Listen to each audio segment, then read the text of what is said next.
Hello bachcho, let's start with the question.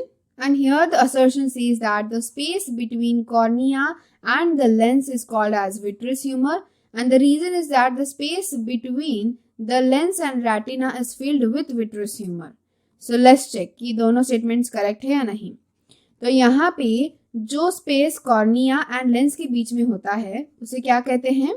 So that's why here we will write the space between cornea and lens. तो cornea and lens के बीच का जो space होता है that is called as the aqueous chamber. उसे aqueous chamber कहा जाता है, ना कि विट्रियस चेम्बर जैसे कि गिवन है. सो दैट्स व्हाई फर्स्ट जो असर्शन है that is a false statement, वो फॉल्स दिया गया है. सो बेसिकली कॉर्निया और लेंस के बीच का जो स्पेस होता है वो एक्वियस चेम्बर होता है, इसीलिए वो थिन एक वाटरी फ्लूइड एक्वियस ह्यूमर से ही भरा होता है. यानी यहाँ पे पाया भी क्या जाएगा? aqueous humor itself. Okay, so here that's why we are writing aqueous humor. तो स्पेस का जो चेम्बर है वो एक्वियस चेम्बर, इसीलिए वहां पे जो फ्लूइड लिक्विड होगा वो भी एक्वियस ह्यूमर होगा.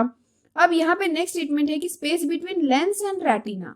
अब दूसरे स्टेटमेंट में जो स्पेस है दैट इज बिटवीन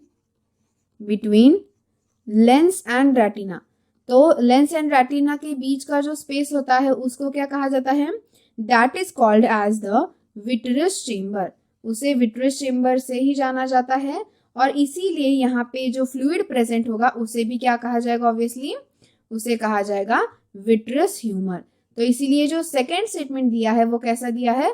ट्रू दिया है. यानी next reason is true but the assertion is false. तो यहाँ पे उसके अकॉर्डिंग क्या आएगा? असर्शन फॉल्स से रीजन ट्रू है, तो option D is the correct answer option. So I hope you got the answer very well. Thank you and all the best.